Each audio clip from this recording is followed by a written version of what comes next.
बच्चों, welcome to our personal tutor channel.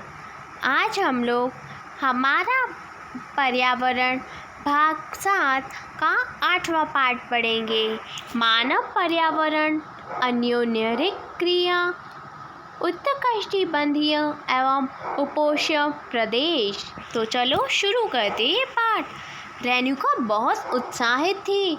उसके चाचा श्रीकांत लगभग 4 महीने के बाद आज घर में थे। वह एक वन्यजीव फोटोग्राफर थे तथा बहुत यात्रा करते थे।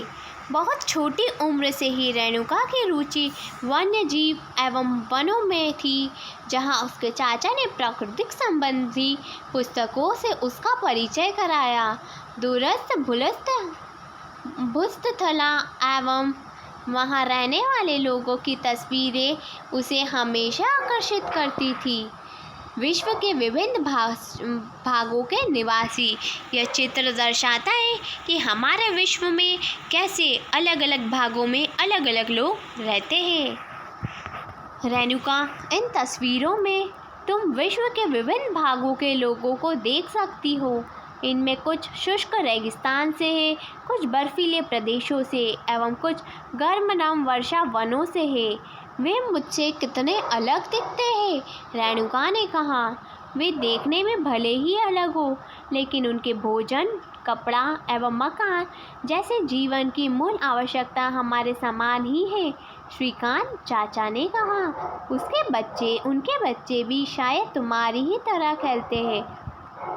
कभी झगड़ते हैं तो फिर कभी समझौता कर लेते हैं, गाते हैं, नाचते हैं एवं घरेलू कार्यों में अपने परिवार की मदद करते हैं।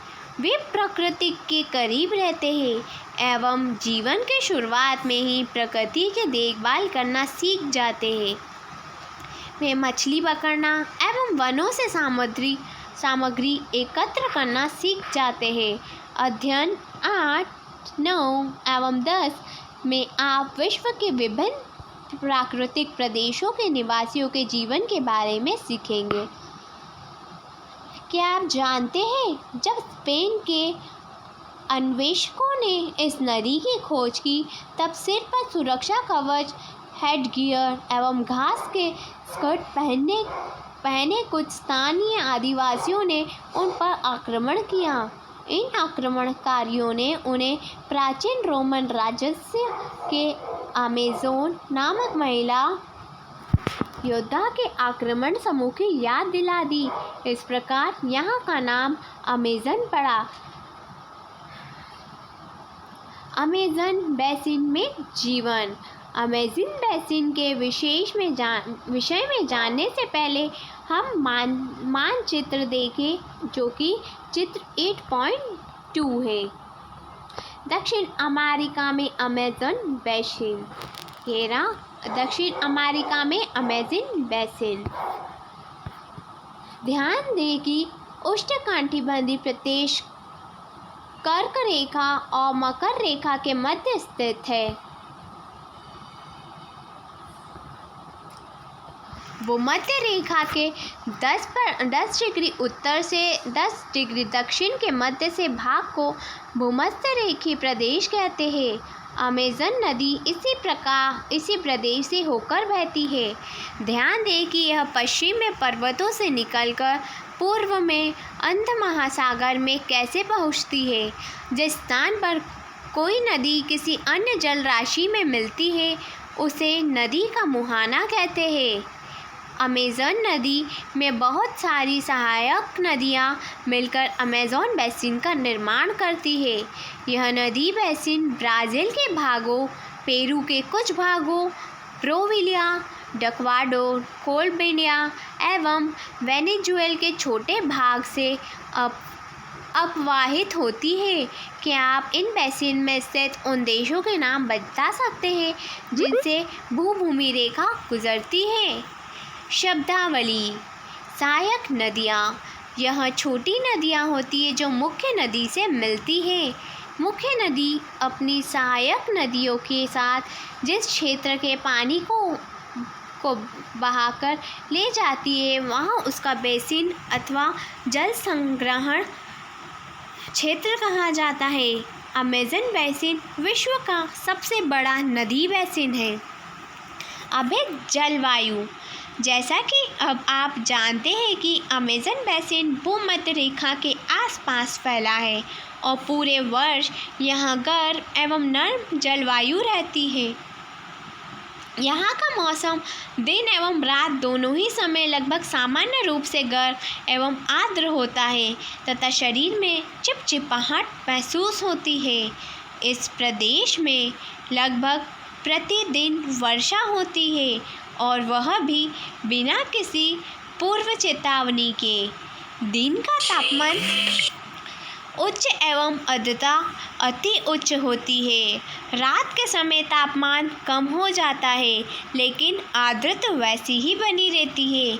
अब है वर्षावन। इन प्रदेशों में अत्यधिक वर्षा के कारण यहाँ की भूमि पर सघन वन उग जाते हैं। वन इतने सघन होते हैं कि पत्तियाँ तथा शाखाओं में छत से बन जाती है, जिसका कारण सूर्य का प्रकाश धरातल तक नहीं पहुंच पाता। यहाँ की भूमि प्रकाश रहित एवं नम बनी रहती है।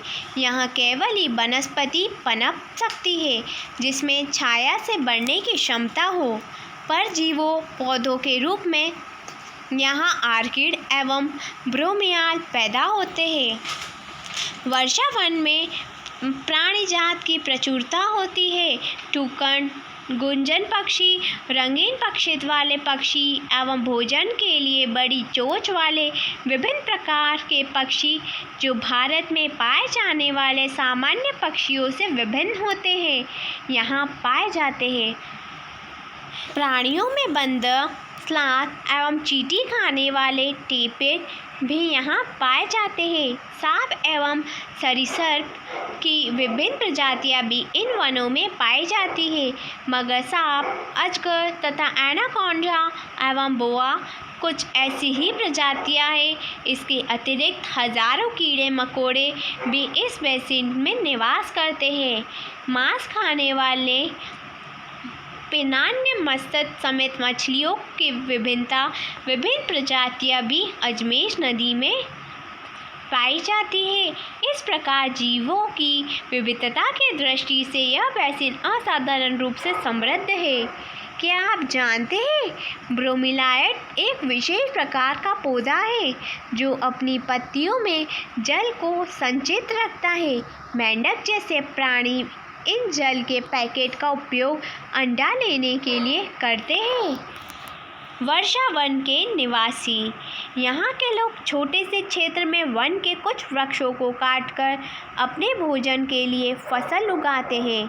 यहाँ के पुरुष शिकार करते हैं तथा नदी में मछली पकड़ते हैं, जबकि महिलाएं फसलों का ध्यान रखती हैं। वो मुख्यतः टेपियोका अन्यथा एवं शकरकंद उगाते हैं, क्योंकि मछली या शिकार मिलन अनिश्चित होता है। ऐसे में महिला ही अपनी उगाई शाक सब्जियों से अपने परिवार का भरण पोषण करती है। वे कर्तन एवं दहन कृषि पदार्थ का प्रयोग करते हैं। इनका मुख्य आहार मेनियोक है, जिसके कसावा भी कहते हैं, तथा यह आलू की तरह जमीन के अंदर पैदा होते हैं। ये चींटियों की रानी एवं अंडकोश भी खाते हैं। काफ़ी, मक्का एवं कोको जैसी नकली फसल भी यहाँ उगाई जाती है। वर्षावन अत्यधिक मात्रा में घरों के लिए लकड़ी प्रदान करते हैं। कुछ परिवार मधुमक्खी के छत्तों के आकार वाले छप्पड़ के घरों में रहते हैं, जबकि कुछ लोग मलोका कहा जाने वाले बड़े अपार्टमेंट जैसे घरों में रहते हैं, जिनकी छत थ्री ढलान वाली होती है। अमेज़न बेसिन के कुछ लोगों का जीवन धीरे धीरे बदल रहा है। पुराने समय में वन के अंदर पहुंचने के लिए नदी मार्ग ही एकमात्र उपाय था। 1970 में ट्रांस अमेज़न महामार्ग बनाने से वर्षावन के सभी भागों तक पहुंचना संभव हो गया है। अनेक स्थानों पर पहुंचने के लिए हवाई जहाज़ों एवं हेलीकॉप्टरों का उपयोग किया जाता है। इस प्रक्रिया के फलस्वरूप वहां के मूल आबादी को उस क्षेत्र से बाहर निकलकर नए क्षेत्र में बसना पड़ा जहां वे अपने पौराणिक तरीके से खेती करते रहे हैं। विकास की गतिविधियों के कारण जैविक विविधताएं वाले वर्षावन धीरे धीरे नष्ट हो रहे हैं। ऐसा अनुमान है कि प्रतिवर्ष अमेज़न बेसिन के वर्षावन का बड़ा भाग लुप्त हो जा रहा है। आप देख सकते हैं कि वर्षावनों के लुप्त होने के व्यापक प्रभाव होता है, जैसे कि आप चित्र 8.6 में देख पा रहे हैं कि कैसे पेड़ों की कटाई की जा रही है। आप देख सकते हैं कि वर्षावनों के लुप्त होने के से व्यापक प्रभाव होते हैं। वर्षा के कारण मिट्टी की ऊपरी परत बह जाती है एवं सघन बंजर भूमि में बदल जाती है। क्या आप जानते हैं, कर्तन एवं दहन की पद्धति में किसान पहले वृक्षों एवं झाड़ियों को काटकर भूमि साफ करते हैं, फिर इनको जलाया जाता है जिससे पोषक तत्व मिट्टी में मिल जाते हैं। इस साफ भूमि पर कुछ वर्षों तक फसल पैदा की जा सकती है। जमीन के इस टुकड़े के बार बार प्रयोग से मिट्टी में पोषक तत्वों का अभाव हो जाता है, इसलिए इस टुकड़े को छोड़ दिया जाता है। इसके बाद फसल उगाने के लिए किसी दूसरे स्थान को साफ किया जाता है। इस बीच पुराने खेतों में छोटे छोटे वृक्ष उग जाते हैं। इस प्रकार मिट्टी पूर्ण उपजाऊ बन जाती है। तब लोग इस भूमि के टुकड़े को पुनः जोत सकते हैं। बच्चों, if you have any doubt related to this video, please comment in comment box. Thank you.